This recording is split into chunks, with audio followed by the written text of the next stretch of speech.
Buenas tardes, amigas, amigos. Con el placer de estar nuevamente con ustedes para seguir analizando, seguir comentando algunos acontecimientos y sobre todo el día de hoy quiero aprovechar para comentar con ustedes y hacer algunas reflexiones acerca de lo que está sucediendo. Eh, Pareciera que ya estamos viviendo lo peor y nos sorprendemos porque cada día se agravan más las situaciones en México, las condiciones de vida de los mexicanos cada vez es más difícil. Y no me estoy refiriendo solamente a la capacidad de, por ejemplo, de poder satisfacer sus necesidades básicas en lo económico, en lo social, sino además el entorno social que se vive, la situación de inseguridad, la situación del acoso, de la criminalidad encima de la población, todo esto es muy grave. Podríamos decir en este momento que todo lo que ya hemos comentado y muchísimas personas en los diferentes medios de comunicación, tanto escritos como electrónicos, nos hemos referido, pues parece que hay una situación cada vez más grave y lo malo es que como que la capacidad de sorpresa como que se está menguando y eso es muy grave porque si algo se quiere desde los lugares más altos del poder económico y político en este país y en el mundo es precisamente acostumbrar a la población a vivir en estas condiciones realmente desesperantes. Para empezar hay que recordar y pues lamentar nuevamente un hecho grave. Es el siguiente. El lunes nos reportan los medios de comunicación, apareció calcinado otro periodista mexicano. Ahora el director del Canal 6 de Nueva Italia, Michoacán, el periodista Salvador Adame, apareció calcinado en una barranca, en el fondo de una barranca, y tenía ya muchos días de haber sido, más de un mes, de haber sido secuestrado. Eh, Junto a esto, bueno, pues nos damos cuenta que el consumo de droga en nuestro país ha ido en aumento, sobre todo entre los jóvenes y las mujeres.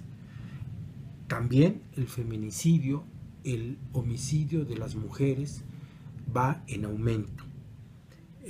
La represión a los estudiantes de las normales rurales también va en aumento. Acabamos de presenciar a través de la información de los medios de la represión bárbara que se hizo en contra de estudiantes normalistas de Michoacán y cómo a uno de los estudiantes le dispararon en la cabeza y que hoy se debate entre la vida y la muerte este joven estudiante y bueno pues son actos totalmente deleznables que ha cometido el gobierno, en este caso el gobierno de Michoacán, pero siguiendo una línea general, una línea que se practica, que se cumple por todas las fuerzas policiales y los gobiernos locales junto con el gobierno federal. También pues va en aumento, se continúa con el fraude electoral en las elecciones que hemos tenido este año, ha quedado palpable en el Estado de México sobre todo y en Coahuila. Bueno, pero también junto con estos acontecimientos y estos datos relevantes de la vida social de nuestro país, vemos que también va en aumento, junto con esto, el cinismo con que se conducen los funcionarios de los gobiernos, tanto federal como estatales. La verdad es que es muy indignante, para decirlo menos, cómo los gobernantes con una sonrisa en la boca, pues dicen, estamos investigando, vamos a encontrar a los culpables, caiga quien caiga, vamos a llegar hasta sus últimas consecuencias, son las frases ya clásicas de este cinismo de los funcionarios que no resuelven nada, quizás porque ellos son los que han cometido estos actos ilícitos y desde luego pues no se quieren morder la cola. Entonces, aquí el asunto es también escandaloso porque además del cinismo con que se conducen al frente de las instituciones de nuestro país, ahora también llegamos al extremo de que ese mismo papel lo hacen en los foros internacionales. Después de que nuestro país, con mucho esfuerzo, con muchas acciones y con muchos actos realmente encomiables en la escena internacional, tuvieron participación destacada en favor de los derechos de los pueblos, en favor de la utilización de la diplomacia para resolver los conflictos internacionales, poniendo por delante, haciendo valer principalmente el principio constitucional de nuestra diplomacia que dice que no se debe intervenir en los asuntos internos de los países. Pues ahora resulta que es todo lo contrario. Y encargado de la Secretaría de Relaciones Exteriores del país, pues tenemos nada más y nada menos que al subsecretario de Asuntos para Latinoamérica del gobierno de los Estados Unidos, al señor Luis de Videgaray. Luis Videgaray ocupa esos dos puestos al mismo tiempo. Uno es formal, el de secretario de Relaciones Exteriores de México, y el otro es material, es real. Cómo se supedita, cómo cumple a pie juntillas los designios, los mandatos del gobierno de los Estados Unidos, de su amigo Trump. Es realmente indignante, realmente muy lastimoso para el pueblo de México que lo represente en la OEA una persona como Luis Videgaray. La verdad es lamentable. ¿Cómo es posible que este tipo se ponga al frente de la OEA en la última reunión que tuvieron en Cancún para querer criticar y para querer colocar en el banquillo de los acusados al gobierno de Venezuela, cuando todo mundo sabe que el conflicto de Venezuela ha sido fabricado? Es un conflicto organizado, es un conflicto que ha ido escalando de acuerdo a un programa que es la repetición de otros muchos que hemos visto, sobre todo en los últimos años, en Irak, en Siria y en otros países, para no decir en América Latina, en varios países también se ha dado esta escalada uniforme de cómo se va creando y cómo se va agravando una situación. Y en Venezuela, por ejemplo, ahora que es el caso más inmediato y que más nos llega a los mexicanos, porque es un país de América Latina, un país hermano, un pueblo hermano, resulta que el principal factor que mueve a la rebelión, entre comillas, de un sector de la población de Venezuela es la escasez de alimentos.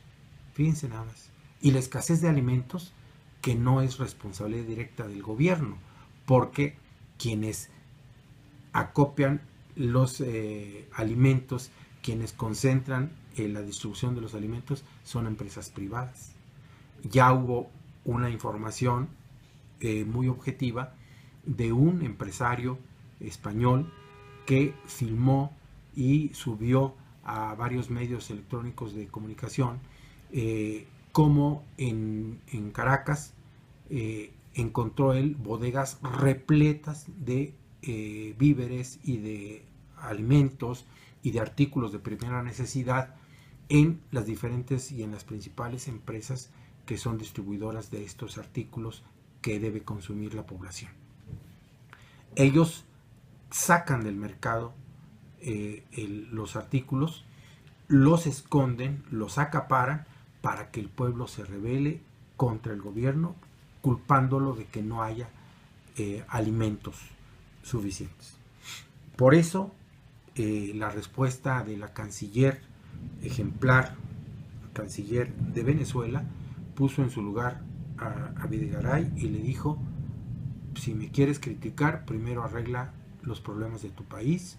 Y todo mundo sabe, están las estadísticas, están los registros de la ONU, de organismos internacionales independientes y de organizaciones no gubernamentales, donde se detalla uno por uno los puntos en que nosotros estamos en peores condiciones que Venezuela y muchos países más. Y frente a esta situación nos encontramos un panorama realmente desolador en cuanto a las propuestas y en cuanto a las salidas que pretenden los partidos políticos, que realmente pues son negocios de grupos que en cada partido se enquistan, se apoderan y usan esas franquicias electorales para hacer negocios. Y nos anuncian que ya viene un frente unitario de oposición. Pues ¿de oposición a quién? Si son parte de lo que supuestamente se están oponiendo, porque el PAN y el PRD firmaron con el PRI y llevaron a cabo con el PRI el famoso Pacto por México, que fue el pacto contra México, porque fue el pacto con el que nos han estado quitando los recursos naturales y han entregado nuestra soberanía principalmente a los Estados Unidos.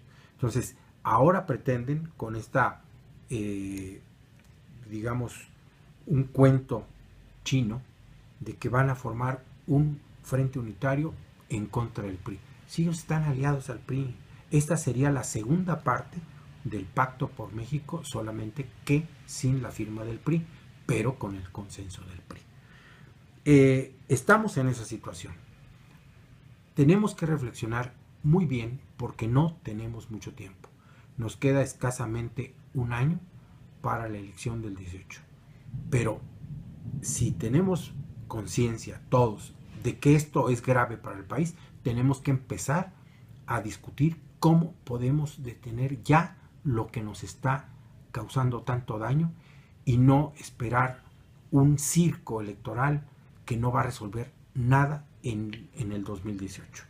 Desde mi punto de vista, este es el aspecto más importante al que yo llamaría a reflexión a nuestros estimados pues amigos del auditorio, pero además a los actores políticos, realmente políticos, es decir, los que se interesan por los problemas del pueblo, no los que viven de la política electoral, para que vayamos sumando esfuerzos y encontremos una medida, una salida, una acción que realmente una a quienes sí queremos al país, a quienes lo queremos defender y quienes queremos recuperar la riqueza en beneficio de nuestro pueblo. Yo aquí lo dejo y pues nos estaremos viendo la próxima semana. Les mando un saludo, hasta luego.